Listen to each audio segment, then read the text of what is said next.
How one disease wiped out half of Europe. What if one disease could change the course of human history? Between 1347 and 1351, the Black Death did just that. In just 4 years, it wiped out up to 50 million people, nearly half of Europe's population. But where did it come from? How did it spread so fast? And what did it leave behind? Let's dive into one of history's deadliest pandemics. The fumes of the dead hung in the air like poison. A plague, more cruel, more pitiless than war, had descended upon us.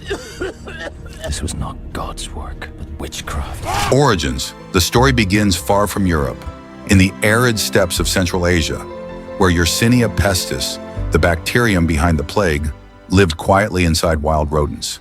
Through Silk Road trade routes, and later via merchant ships, it slowly made its way west. In 1346, plague broke out among Mongol troops besieging the Crimean port of Kaffa. Legend has it, in a desperate move, the Mongols catapulted infected corpses over the city walls, an early form of biological warfare. Genoese merchants fled by sea, carrying death with them.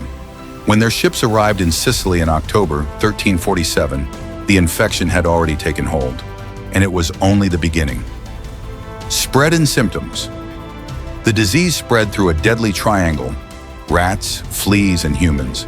Fleas fed on infected rats, then bit people, injecting them with the bacteria. In crowded, filthy cities, the spread was explosive. Victims developed buboes, painful black swellings in the armpits, neck and groin. Fever, vomiting, and delirium followed. If the infection moved to the lungs, pneumonic plague, it became airborne. Just breathing near someone could kill you. The most lethal form, septicemic plague, killed in under 24 hours. Death was everywhere. In some places, 9 out of 10 people died. Societal collapse. Europe's medical knowledge was primitive. Some doctors blamed bad air or planetary misalignment. Others believed it was divine punishment for sin. Plague doctors wore bird-like masks filled with herbs to filter the air, but it didn't help. Whole towns were abandoned. Priests, monks, even doctors fled. The dead were buried in mass graves. The living clung to superstition.